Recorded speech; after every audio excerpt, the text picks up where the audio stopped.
Okay, so what do we need to achieve happiness? I think there are four elements: individual purpose, individual capacity, communal purpose, communal capacity. See, we as human beings exist on two planes. On the one side, we are individuals. We want to be alone with our families, we want to be left alone to make our own decisions. And on the other hand, human beings are naturally political and social creatures. We want to be with other people. We want to build a social fabric. We want to build something together. Now, if you move too far in one direction, in the individual direction, then the social fabric crumbles. And you end up with a sort of dog-eat-dog individualism where we're not helping each other out, where we don't care about each other. And then usually people ask for some sort of overarching government in order to force people to care for each other. And that's bad. On the other hand, if you stretch too far in the communal direction and you forget about the individual, then the individual gets crushed, because the idea is that the interests of the community outweigh the interests of the individual. This is sort of the French Revolutionary idea that rights spring from government, and therefore government can activate as a body moving in the communal interest to crush the individual. So we need both to recognize that human beings exist simultaneously as individuals and also as members of a society, as members of a polis, as members of a city. So we have to have things that fulfill us both as individuals and as members of a community. We need, first of all, individual moral purpose. We need to believe that we have meaning as individuals, that we here have an identity as individuals that is meaningful, and that our action in the world is meaningful. This comes from the basic biblical idea that we are all made in God's image, meaning that we all have a godly mission, and God cares about this, and that we are endowed with both rights and duties. Our individual moral purpose lies in using our reason to individually live up to what God expects of us, or what reason would have us do, which in the religious vision is the same thing. We have to have meaning as individuals apart from society's demands. You're alone on a desert island. What do you do with your life? Well, the religious answer is you live in accordance with God's will, and the Aristotelian answer is you live in accordance with reason. And this is what makes you a virtuous person who is capable of happiness. We also have to have individual capacity. In a second, I'm going to get to what individual capacity means. So individual capacity means that we have the capacity for reason, that we have the ability to pursue our goals with some degree of success. This means we have to have free will, that we have the ability to choose otherwise. And it means that we also have to be able to exercise something magical and mystical called our reasonable instinct to overcome our own natural inclinations. The founders were all self-help specialists, and they believed in our capacity to better ourselves. Religion is all about this idea that we have to better ourselves. Viktor Frankl, who's a Holocaust survivor, wrote in the book Man's Search for Meaning about living through the Holocaust, quote, "Every day, every hour offered the opportunity to make a decision which determined whether you would or would not submit to those powers which threatened to rob you of your very self, your inner freedom, which determined whether or not you would become the plaything of circumstance, renouncing freedom and dignity to become molded into the form of the typical inmate." In other words, it was the capacity to choose that gave us the meaning. You have to believe that you're here for a reason, and also that you have the ability to fulfill that reason. Okay, that's as an individual. Then we have to have a communal moral purpose. We need a social fabric. The single best predictor of lifelong happiness, according to longitudinal studies from places like Harvard, is the existence of close relationships. Social capital, shared priorities. This is what binds us together.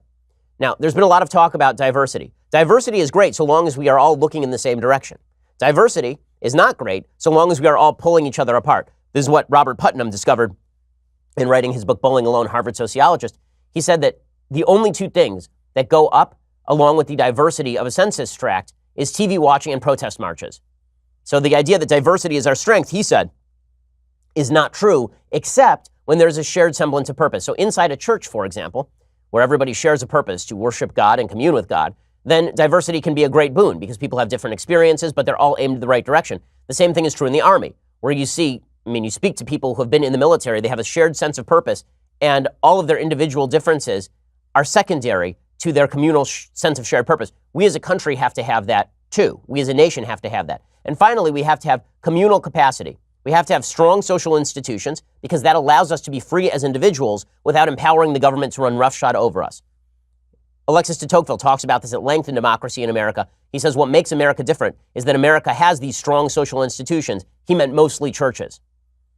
And all the founders believed this. Even the ones who were deistic or even atheistic believed that you required a strong social fabric rooted in Judeo-Christian values in order to build a communal capacity, the ability for all of us to come together and do the things we need to do while still protecting each other as individuals.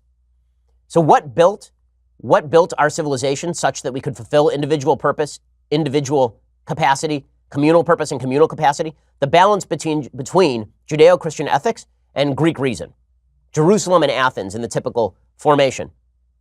Jerusalem, the idea of Judeo-Christian values, brought us the idea that a master plan stands behind everything, right? And that we are capable as human beings of trying to understand that master plan. The idea that God is moral and demands of us a morality, that we are not supposed to simply make up our own morality. That gives us a shared sense of meaning and purpose. That history progresses and that we have a share in building that history. The story of the Bible is God taking a nation from slavery to freedom and God caring about the progression of history. The Bible provides us, the Judeo-Christian ethic provides us with the idea of free choice, that you can choose otherwise. Okay, that's all important stuff for building a civilization, but it's not enough. You also have to have Athens. You have to have reason. You have to believe that there is a purpose in nature, that we can determine the meaning of things by looking at them, that we can figure out what is true by studying the universe. This does require the idea of a designer, which is why Thomistic thought is really a merger between Aristotelian thought and Christianity. That's why Maimonidean, Moses Maimonides, his thought is very much in the same vein. The sort of merger between Greek reason and Judeo-Christian ethics. Because here's the thing, if you think that you got all your values from God, why use reason at all?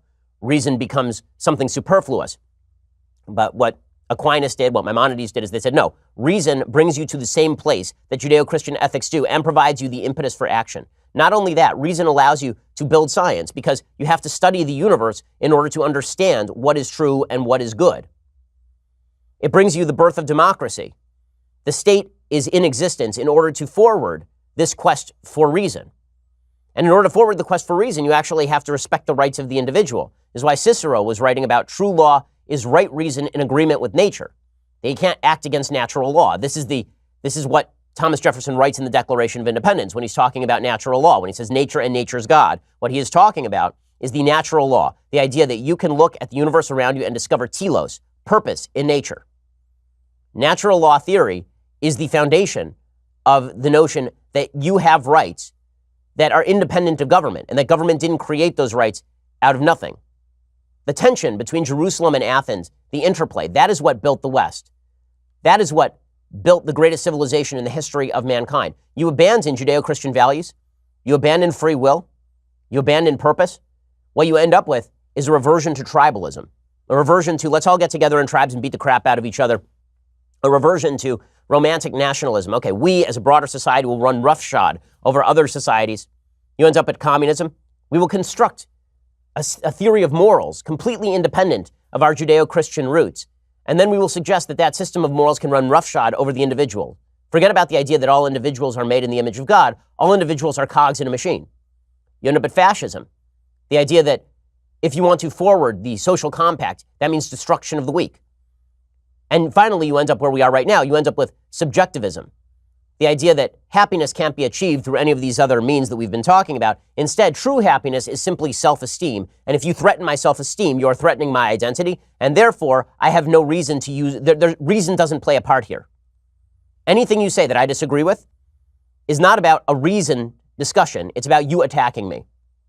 That's what happens when you abandon religion. When you abandon reason, you end up with theocracy.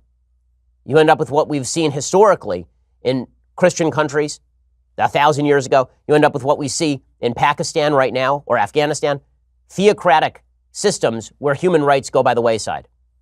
We have to revisit these roots if we want to rebuild our civilization. That's what my new book is all about, The Right Side of History. It's on sale today, so go check it out right now. I'm speaking about all of this at the Reagan Library tonight as well. I believe it's sold out, but we'll be speaking a lot more about these themes, and these have real relevance to today's debate. If you're not going to defend Western civilization for what it is, then we are in real trouble. We need to revisit those roots.